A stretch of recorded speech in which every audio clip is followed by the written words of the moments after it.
Today on FAS TV, we find out how joining a farm profit program helped one farmer grow his herd. And we visit Braeside Retreats to learn more about one family's diversified farm business. Farming can be quite an isolated profession, but there are great benefits to hopping over the dike and seeing what your neighbours and peers are up to.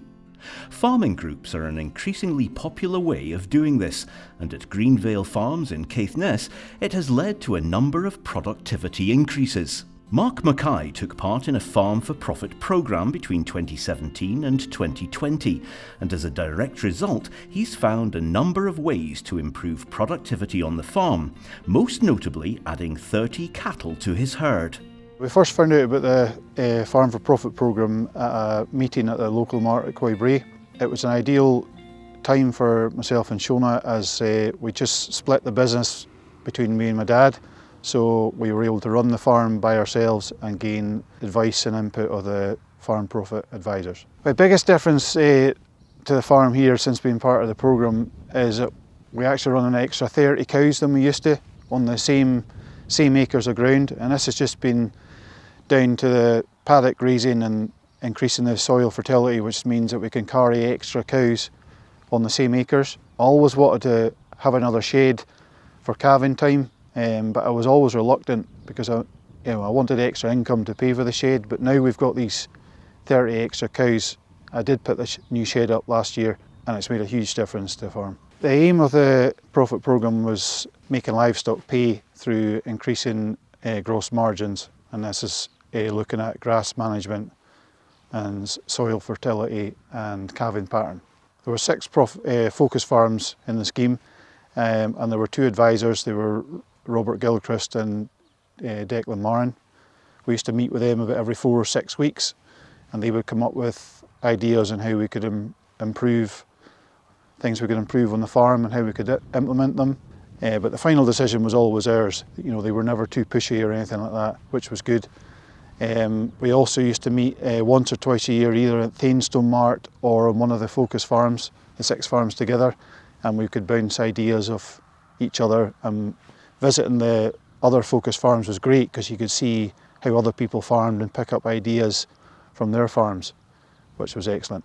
I think the most difficult part for me was, change. Farmers are quite reluctant to change and maybe trusting the farm advisors. It's 2 guys you never met before. They're telling you you need to put lime on, you need a soil sample, you need to spend money on, fencing for electric fencing for paddocks, and just, having to spend money without knowing if you're going to get a return. But once we started doing these things and then, realised that these guys actually know what they're talking about, it was easier to trust their judgment and do what they were suggesting. Taking part in the Farm for Profit programme has fundamentally changed the way that Mark thinks about his business, and he's gained a lot of confidence from being part of the programme. One of the things that we do differently since being on the programme, an example is like culling cows. I would be the opinion before, I'll just give her another chance, I like that cow, but when you see the figures in front of you and you're carrying a cow for a whole year, it's producing nothing,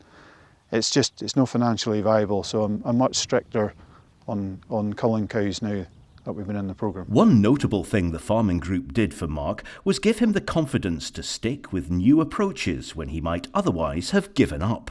Yeah, when we first started doing it, you're thinking, oh, the grass is too short, we need to move them. But the grass is at a far higher quality when it's short.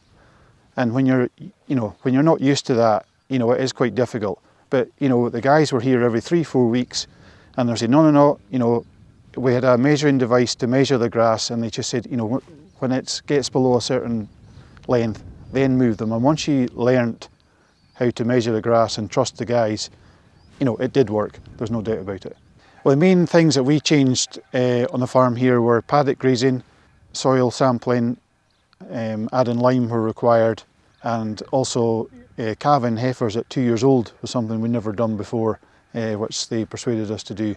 The paddock grazing was great because just a single electric wire, we were able to control the length of the grass, which meant the grass was higher quality, which then meant the cows produced more milk, the calves had a better daily live weight gain, and then the cows were in better condition, which meant they came to the bull quicker, which tightened up our calving pattern. The soil sampling, getting the pH right, maximised the use of the fertiliser, and in some cases reduced the amount of fertiliser required, which obviously was a saving in money as well, which was great. Yeah, I mean, I would definitely join it again, or join another one in the future. The advice that you get from these guys, they're experts of what they do, and it's their advice is invaluable, and it's great for it improves the running your farm, and yeah. The programme has given Mark a fresh idea of how to make his business work, and he's got quite a few plans for the future. As for the future, future livestock farming at the minute's pretty uncertain, with a rise in input costs, which is obviously due to Brexit, COVID, the war in Ukraine. We're just going to try and run the farm as efficiently as possible, and hopefully we can ride out this storm of increased costs.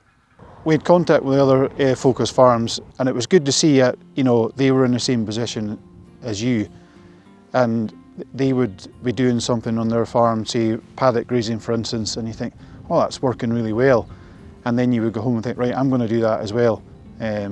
So it definitely helped that there was other farms in the same situation as myself. I would definitely encourage other people to join a programme like this. You have to be willing to change, you have to be willing to listen to new ideas. Their advice is invaluable for running your business. If you're interested in joining a farming programme in your area, check the show notes and the FAS website for current and future opportunities. In recent years, many farming businesses have begun exploring diversification to improve income streams and expand on their core agricultural business. Tourism is a popular avenue for diversification, and the Sutherland family's decision to build luxury camping pods has led to a marked improvement in cash flow for their business.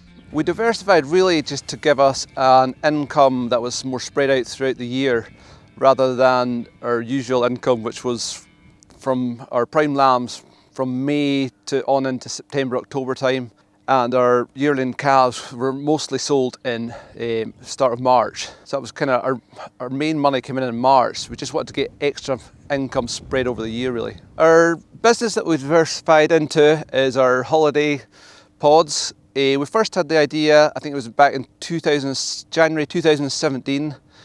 We just liked the idea of it.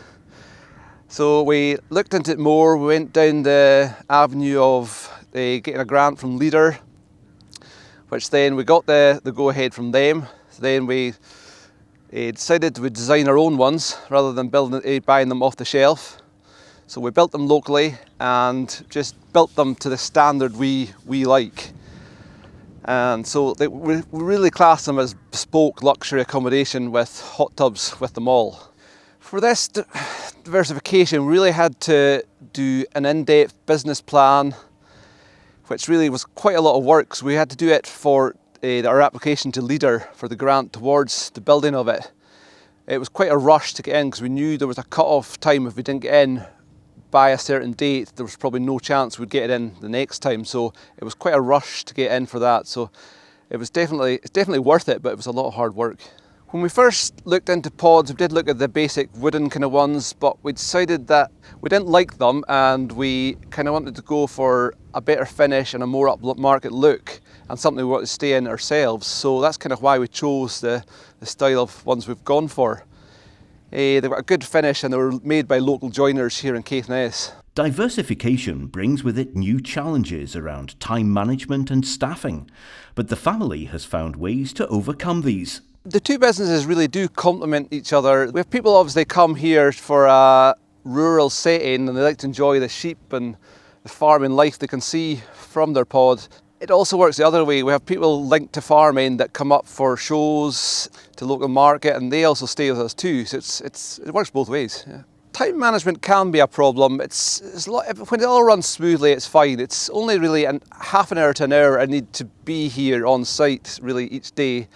The worst time is obviously March and April when we're busy lambing and calving, but it does work. It does work. We just need to be sensible with what we're doing. The biggest challenge I would say for going into a venture like this would be we're really going into the unknown. We liked the idea of it, and it was a big challenge to get everything up and running because we had to get things done by a certain date because we needed to get bookings in before we were really finished. So it was quite a rush in the end to get it all up and going. But it's just been, you just have to juggle your time and just take it as it comes and just get on with it really. The success of Braeside Retreats speaks for itself, and Kenneth's family have plans to expand the tourism side of their business.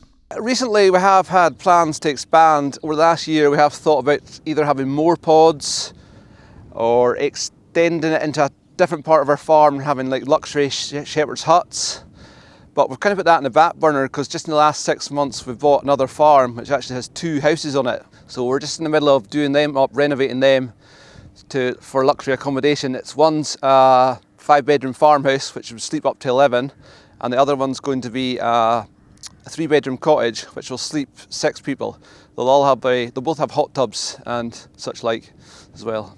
For someone else looking to diversify into something else other than farming, you really need to explore your market really, to see what's about, what's required. You need to try and find a niche really and follow your heart. You need to be passionate about what you want to provide to people. It's really, because this is the kind of thing we would like to go and stay at, and lots of people, we drive around when people have arrived and all our guests are here, and you see them all enjoying themselves. It just makes it all worthwhile, and you realise that that's what was needed. If you would like to explore how diversification could help develop your farm business, check out the FAS website, where you can find a range of case studies and ideas to help.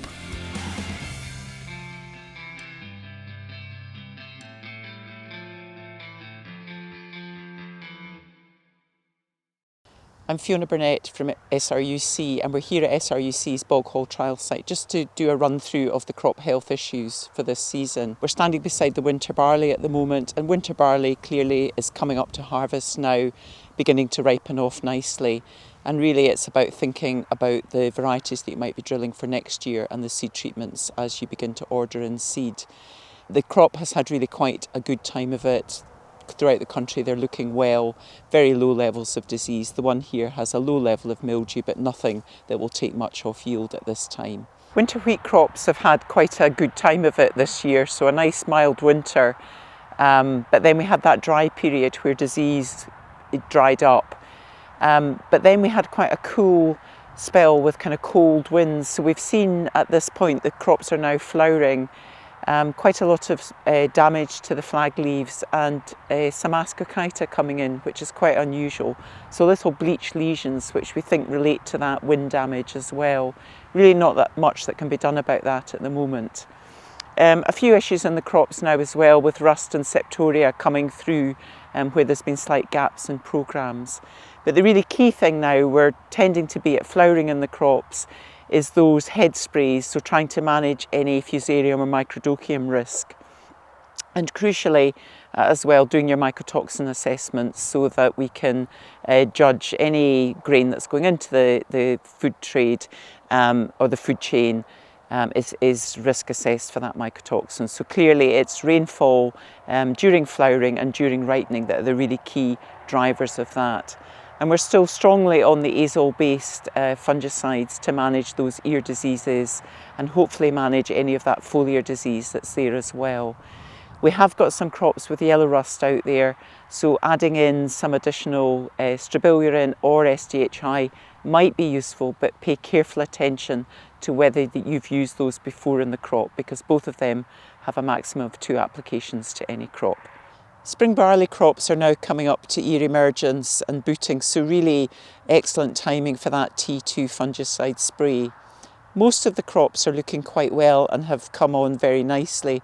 A few of the early drilled ones are a bit thinner and patchier, but they're coming away now. Mostly crops are quite clean, although a little bit of disease is creeping into some of the crops that might need later management.